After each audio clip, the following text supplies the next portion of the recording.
जनवरी 2022 में रिहायशी जायदादों की फरोख्त में कमी, रजिस्ट्रेशन में 27% की गिरावट, रियल एस्टेट शोबे की बहाली के लिए 2 महीने दरकार।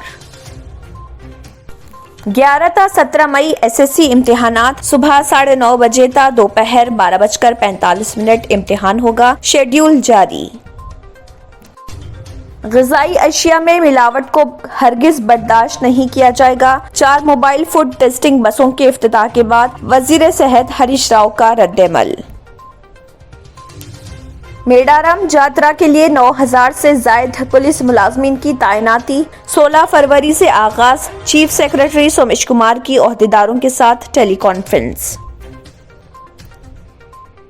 तेलंगाना हाई कोर्ट के फैसले के बावजूद मेडिकल व डेंटल कॉलेजेस की मनमानी, इजाफी फीस की वापसी और सर्टिफिकेट्स हवाले करने से इनकार। साउथ सेंट्रल रेलवे की जानिब से रेल यूजर्स के लिए एक इजाफी सहूलत, जिसमें वो ऑटोमेटिक वेंडिंग मशीन में लगाए गए QR कोड के जरिए टिकट्स खरीद सकते हैं। तेलंगाना के वजीर दाखिला मोहम्मद महमूद अली ने एसआर नगर पुलिस स्टेशन के तहत बोराबंडा में पुलिस चौकी का किया इफ्तिताह। सदर जमहूरिया रामनाथ कोविंद ने आंध्र प्रदेश हाई कोर्ट के लिए 7 नए जजेस का तकर्रुर किया। मरकजी वजारत कानून व इंसाफ की जानिब से जजेस की तकर्रुरात के सिलसिले में एलामिया जारी।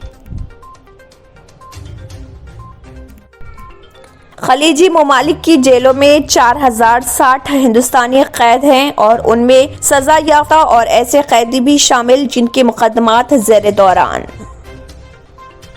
अगर आपने हमारे चैनल को अभी तक सब्सक्राइब नहीं किया है तो यहाँ पर रेड कलर का सब्सक्राइब बटन दिख रहा है, उसे क्लिक करें और हमारे चैनल को सब्सक्राइब कीजिए और साथ ही साथ बेल आइकन को भी क्लिक कीजिए, जिससे आपको ताज़ा अपडेट मिलती रहे।